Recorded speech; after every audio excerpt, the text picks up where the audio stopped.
السلام عليكم ورحمة الله وبركاته. معاكم منوعات من هبة. النهاردة ان شاء الله هنعمل مع بعض طريقة عمل البيتزا بطريقة سهلة وجميلة جدا.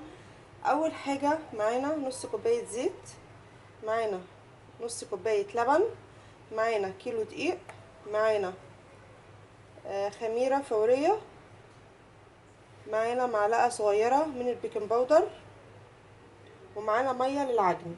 اول حاجة هنبتدي بسم الله. معانا بولة هحط فيها الدقيق بتاعي بالشكل ده، وهحط الخميرة،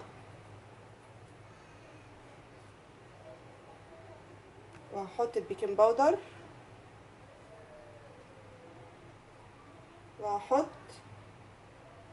ربع معلقة من الملح بالشكل ده، وهحط معلقة صغيرة من السكر، وهقلب المكونات بتاعتي لوحدها كده. طبعا احنا هنا معانا بيضايه برضو بس مش هحطها دلوقتي. بقلبها كده بالشكل ده. بعد كده بحط السوائل بتاعتي، بضيف اللبن والزيت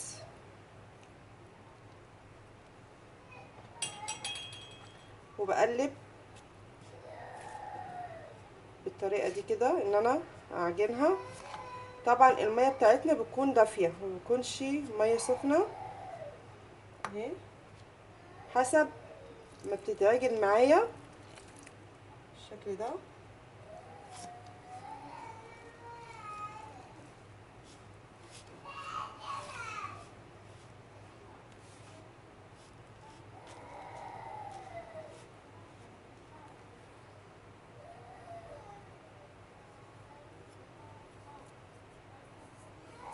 بالطريقه دي كده.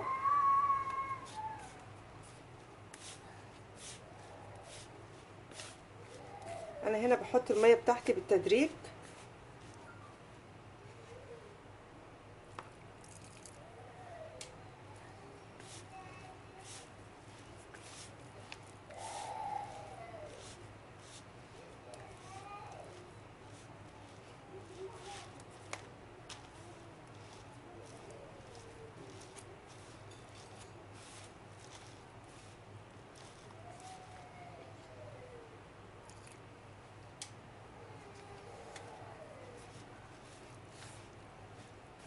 هلم العجينه بتاعتي وهعجنها وهرجع لكم.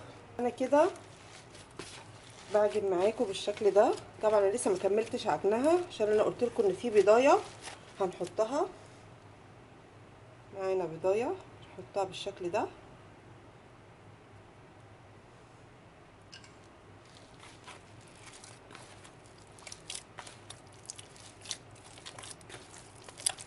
بعجنها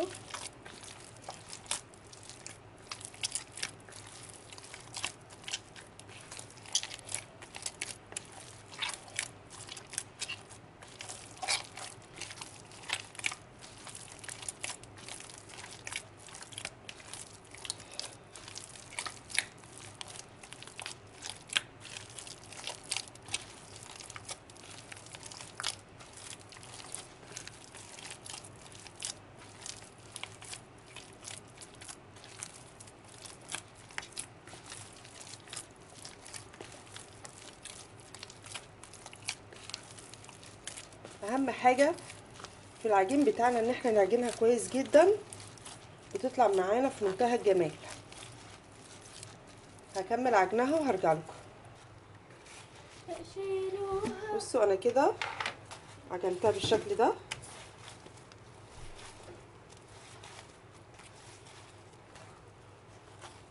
بالطريقه دي كده.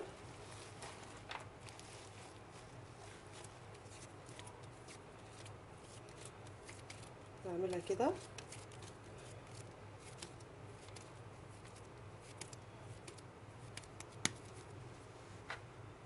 وبحطها في البوله تاني. هنا بيتضاعف الحجم بتاعها، وهسيبها تخمر وهرجع لكم.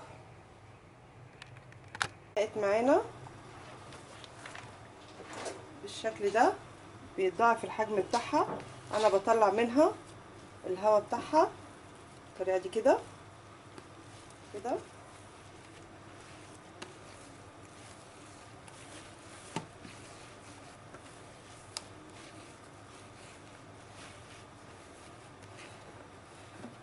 بصوا بالشكل ده.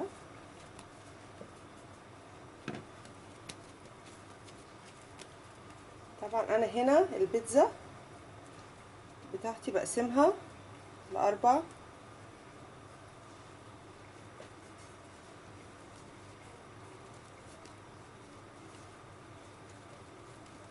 دوائر بالشكل ده فيها كده. بعمل معاكم القطعة التانية كده بالشكل ده، قطعة كده. معانا 4 قطع انا بعملها كنظام كور بالطريقة دي كده، واحطها على جنب بالشكل ده. بصوا العجينة معايا عاملة ازاي بالشكل ده كده.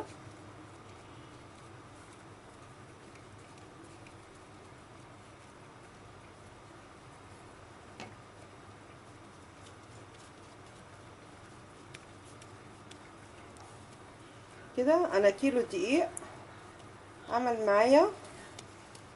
معايا 4 بيتزات. طبعا دي كبيرة شوية اهم حاجة ان هي تبقى متساوية اهي. عايزين تعملوها بقى ميني بيتزا، طبعا ايه اللي انتوا عايزينه اهي بالشكل ده. انا هنا كده هبتدي اعمل معاكم الصلصة اللي هتتحط على البيتزا. معانا حلة هنحط فيها شوية زيت بالشكل ده كده، وهبتدي احط عليها معلقة من الثوم وهقلبها كويس جدا.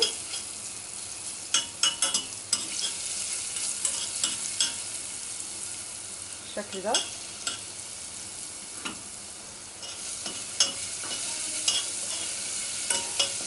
كده. انا هنا معايا طماطم بيوريه، حابين تعملوها بصلصه براحتكم، عايزين تعملوها بطماطم برضو براحتكم حسب ما انتم عايزين. انا هنا هنزل بالطماطم مره واحده كده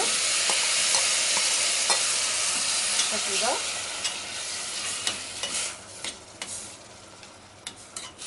بالطريقه دي كده، وهنزل عليها بنص كوبايه من الميه،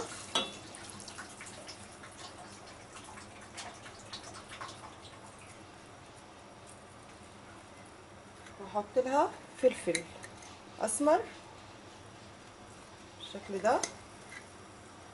الملح بتاعكم حسب الحدق اللي انتوا عايزينه بالشكل ده.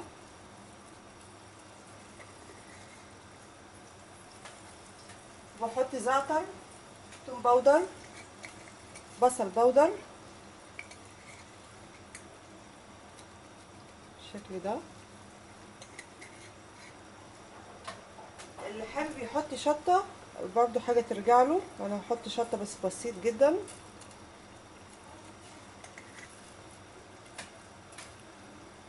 وهسيبها شويه على النار كده تبقى ان هي جاهزه ان انا احطها على البيتزا بتاعتي.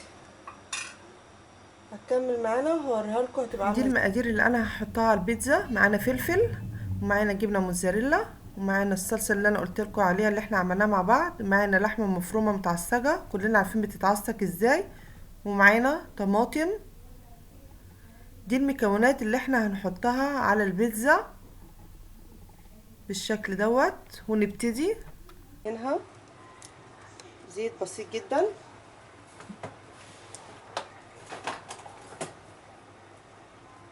بوزعها بالشكل ده كده. باخد اول بيتزايه معايا بعملها كده، احطها ثواني، بفردها. بصوا بتتفرد معايا ازاي، بفردها على الصينيه كلها بالشكل ده.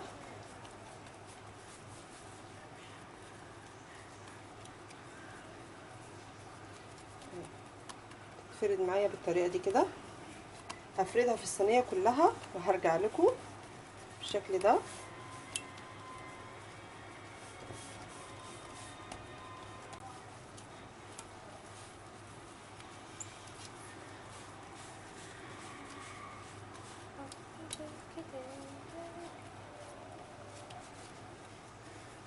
بصوا انا باجي هنا من الجناب ببتدي ارفعها لفوق كده. بصوا بالشكل ده كده.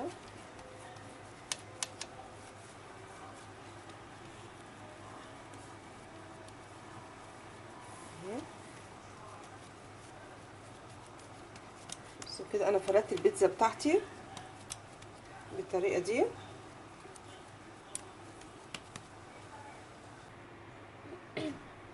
انا هنا كده الصلصه اللي انا عملتها اهي بقت معانا بالشكل ده. باخدها وبوزعها على البيتزا بتاعتي بالطريقه دي.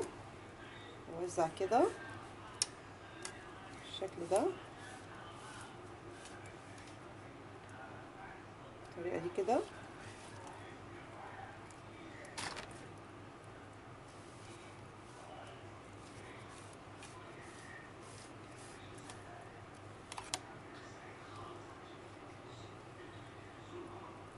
بعد ما بحط الجبنه الصلصه انا بنزل باللحمه. اوزع اللحمه بالشكل ده كده.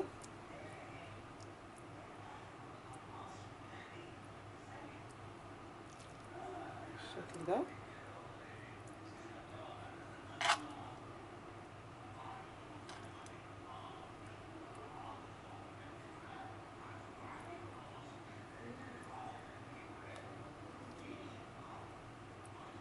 استنى ارجع تاني ثواني.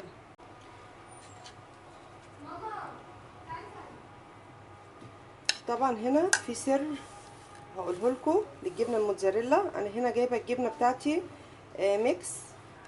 بحط ايه عشان الجبنه تمط معانا في البيتزا او في اي حاجه احنا بنحطها. بحط نقطتين من الخل. طبعا السر ده سر من اسرار المحلات. وبقلبها كويس جدا بالشكل ده. طبعا انا بعمل كده قبل ما بحطها على البيتزا على طول او على المكرونه او اي معجنات انتوا حابين تحطوا فيها الجبنه بتاعتكم بالشكل ده كده. بعمل ايه تاني بقى؟ بقوم حاطه هنا انا كده حطيت وزعت اللحمه وحطيت الصلصه. هنزل بالفلفل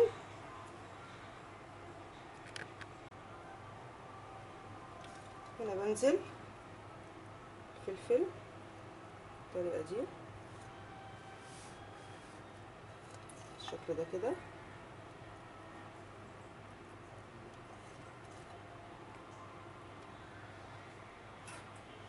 بنزل بالزيتون بالشكل ده.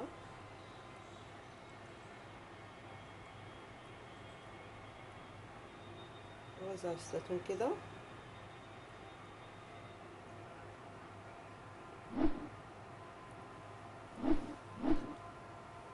بعمل ايه بقى؟ الجبنه بتاعتي اللي انا قلبتها بالخل انا بقوم نازله بيها بالشكل ده بالطريقه دي كده.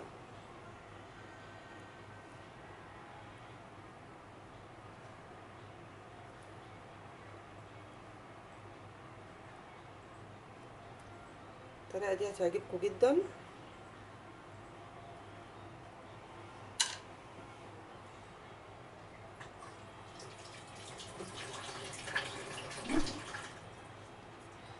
بقت معانا بالشكل ده. انا هدخلها الفرن وهرجع لكم.